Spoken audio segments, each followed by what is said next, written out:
Li Keqiang pourrait changer de poste. Une fusée chinoise de 21 tonnes est hors de contrôle. Une chute certaine, mais où? Bill Gates divorce. Comment va-t-il partager ses 130 milliards de dollars? Encore un étudiant porté disparu à Wuhan. Le prélèvement d'organes forcé en question. L'artiste hongkongais Anthony Perry fait l'éloge des Taïwanais. Panne d'électricité, des milliers de voyageurs bloqués à la gare de Pékin-Ouest le 1er mai. Récemment, le service de propagande du PCC a laissé entendre que la structure du Politburo changerait lors du 20e congrès du parti. L'actuel Premier ministre Li Keqiang pourrait être amené à occuper un nouveau poste. Selon Huawei News, un média du PCC, Li Keqiang, né en 1955, arrive à la fin de son deuxième mandat et va devoir céder son poste. Selon eux, Li Keqiang pourrait devenir président de l'Assemblée. Cependant, le président de l'Assemblée a beaucoup de pouvoir. Et Li Jianshu, actuel président et qui va devoir se retirer en raison de son âge, est un partisan de Xi Jinping qu'il a activement aidé à modifier la constitution. Il a autorisé la réforme du système d'élection qui donne à Xi Jinping plus de pouvoir. Li Keqiang étant en désaccord avec Xi Jinping dans certains domaines clés, il est assez peu probable que celui-ci soit autorisé à devenir président de l'Assemblée. Récemment, Radio Free Asia a indiqué que Li Keqiang pourrait décider de se retirer de lui-même. Les membres du comité permanent du Politburo pourraient être Xi Jinping, Zhao Leji, Hu Chunhua, Wang Huning, Chen Min'er, Ding Shuixiang et Li Qiang.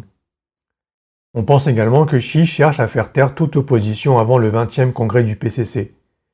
Ainsi, le vice-premier ministre va sans doute être remplacé. Quant à Hu Chunhua de la Ligue de la jeunesse communiste et Han Zhang issu de la section de Shanghai contrôlée par l'ancien président Jiang Zemin, ainsi que Sun Chunlan, il pourrait être contraint à se retirer prématurément. Le 29 avril, le PCC a réussi à lancer le module central de la station spatiale Tianhe. Cependant, les experts ont averti que la deuxième section de la fusée de 21 tonnes pourrait tomber de manière incontrôlée et frapper une zone résidentielle.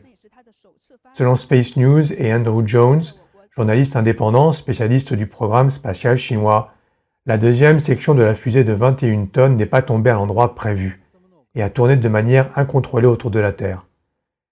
Ainsi, elle devrait tomber sur Terre dans les prochains jours ou semaines. M. Jones précise que la plateforme de la fusée se détruira lorsqu'elle rentrera dans l'atmosphère, mais que de gros débris pourraient subsister et tomber sur des zones résidentielles. Un autre expert a rappelé que l'année dernière, la fusée chinoise était devenue incontrôlable et s'était écrasée sur Terre, ce qui en fait en 30 ans le plus grand objet spatial dont le retour dans l'atmosphère n'a pu être contrôlé par ses ingénieurs. Dans le contexte actuel de Hong Kong, de nombreux Hongkongais ont choisi de s'installer à Taïwan.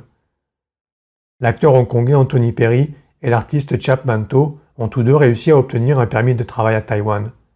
Pour répondre à ses fans, Anthony animera une émission de télé-réalité culinaire. Dans une interview, Anthony a déclaré qu'il avait obtenu son permis de travail plus facilement grâce au prix qu'il a remporté, le Hong Kong Film Awards.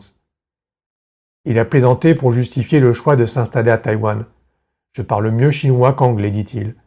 Et la plus belle chose à Taïwan, ce sont les Taïwanais. » Quant à l'artiste hongkongais Chap Manto, qui a également obtenu un permis de travail à Taïwan, il a écrit sur son compte Facebook « De plus en plus de Hongkongais s'installent à Taïwan, et je suis reconnaissant de l'aide de Hong Kong.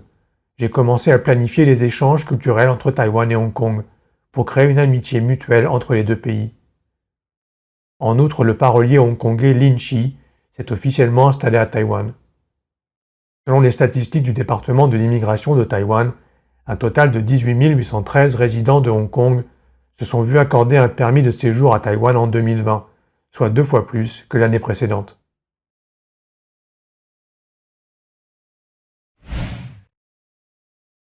Le premier jour des vacances du 1er mai en Chine cette année, une soudaine panne d'électricité sur la ligne ferroviaire à grande vitesse a retardé un grand nombre de trains sur la ligne à grande vitesse Beijing-Guangzhou. Et en l'absence de mesures d'urgence et de consignes, des dizaines de milliers de passagers sont restés bloqués jusqu'à tard dans la nuit. Des photos sur Internet ont montré des quais bondés. Certains passagers précisent que l'entrée sud a été soudainement fermée et qu'un grand nombre de passagers n'ont pas pu accéder aux autres quais et ont manqué leur train. Certains se sont plaints sur WeChat, Weibo et d'autres médias sociaux qu'aucun avis n'avait été émis par la gare de Pékin pour faire face à cette situation soudaine. De plus, le personnel de la gare ne savait rien de la situation. Il n'a même pas été en mesure de conseiller les passagers, les laissant attendre sur place avec leurs sacs, pour finalement manquer leur train et ne pouvoir partir seulement au petit matin. Certains internautes ont dit il faut se plaindre. Ça fait 1 mois que je prévois ce voyage et à cause de ce transfert tout tombe à l'eau. Les billets et les hôtels doivent être remboursés. Certains disent également que les vacances du 1er mai prévues de longue date se sont soudain soldées en une demi-journée de visite de la gare de Pékin-Ouest. Les vacances sont gâchées. Le bureau de la sécurité publique du chemin de fer de Pékin a déclaré que cette situation était due au vent violent près de Dingzhou dans la province du Hebei. Le vent aurait soufflé le paillis qu'utilisent les agriculteurs pour couvrir les terres agricoles qui longent la voie ferrée, entraînant une défaillance du réseau et des pannes de courant. Ce lundi 3 mai, le milliardaire américain de 65 ans et fondateur de Microsoft, Bill Gates, a annoncé sur Twitter qu'il divorçait, mettant fin à son mariage de 27 ans avec Melinda Gates.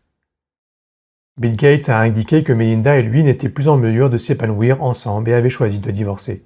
Ils continueront, dit-il, à travailler ensemble sur la fondation. Ni l'un ni l'autre n'a rendu publique la raison de leur divorce. Le deuxième homme le plus riche du monde ayant divorcé, la question la plus importante qui occupe tous les esprits est bien entendu la répartition des biens.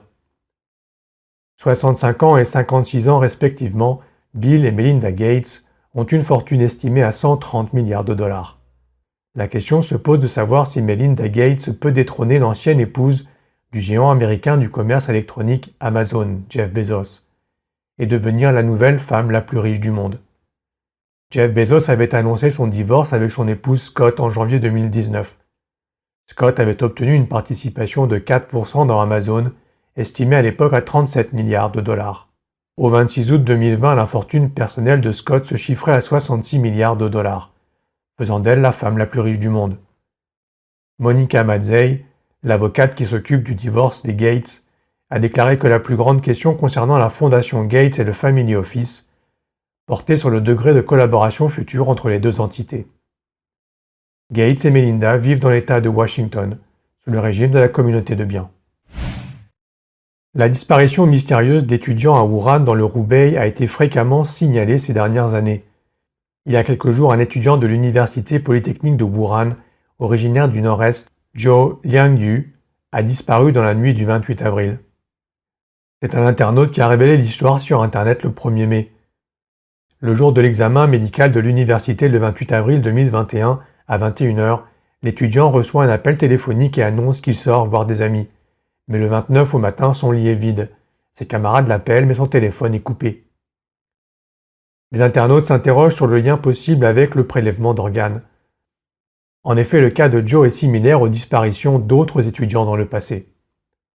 Un internaute rapporte que Wuhan est une ville importante en matière de transplantation d'organes. Comment, avec autant de caméras de surveillance, est-ce possible qu'on ne puisse pas trouver ces étudiants, s'interroge-t-il. Il précise que l'examen de santé obligatoire des universités permet de connaître l'état de santé de l'étudiant. Zhou Lingyu aurait été choisi selon ces critères. Pour être en sécurité, dit-il, les étudiants doivent éviter les examens médicaux et devraient même ne pas parler de leurs problèmes de santé avec les médecins. Selon lui, beaucoup d'étudiants originaires d'autres provinces ont disparu à Wuhan depuis plus d'une décennie.